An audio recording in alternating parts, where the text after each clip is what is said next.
क्या आप जानते हैं कि जब आपको शदीद भूख लगती है तो आपकी बॉडी एक खौफनाक काम करती है। आपका जिस्म खुद अपने आप को खाना शुरू कर देता है। सुनने में ये डरावना लगता है ना? लेकिन इसी खौफनाक अमल को दरियाफ्त करने पर 2016 में जापानी साइंसदान को नोबेल प्राइज मिला। इस प्रोसेस को ऑटोफेजी कहते हैं। ऑटो का मतलब खुद और फेजी का मतलब खाना।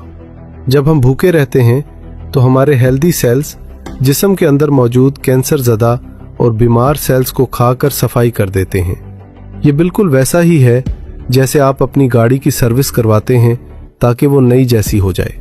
सोचिए, जापान ने ये बात 2016 में बताई, मगर 1400 साल पहले इस्लाम ने भूख को इबादत बना दिया था। मेरे और आपके नबी सल्लल्लाहु अलैहि वसल्लम ने फरमाया था, सोमू तसहू, यानी रोज़ा रखो, सेहत याब हो जाओगे। कुरान की सूरह अल-बकरा में अल्लाह ने रोज़े का जिक्र करते हुए एक अजीब बात कही। अल्लाह ने फरमाया, और तुम्हारा रोज़ा रखना तुम्हारे ही हक में बेहतर है अगर तुम इल्म रखते हो। गौर करें, अल्लाह ने यह नहीं कहा कि मैं खुश हूँगा, फरमाया तुम्हारे लिए बेहतर है, यानी फ़ायदा तुम्हारा ही है।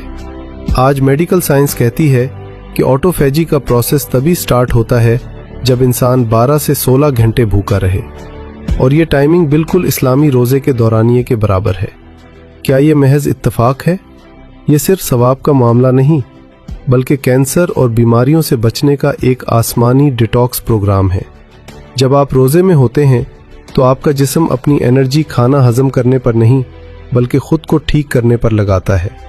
टूटे हुए सेल्स जुड़ते हैं, पुराना कचरा बाहर निकलता है और इंसान अंदर से नया हो जाता है। इसीलिए साइंस कहती है कि जो लोग फास्टिंग करते हैं वो लंबी उम्र पाते हैं और देर से बूढ़े होते हैं। जिस हुक्म को हम बोझ समझते थे वो दरअसल अल्लाह की रहमत थी हमारी हेल्थ के लिए।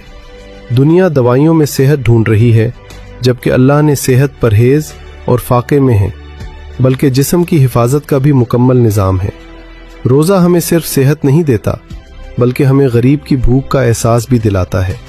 साइंस ये भी कहती है कि रोज़े से आपका दिमाग ज़्यादा तेज़ काम करता है और फोकस बढ़ता है।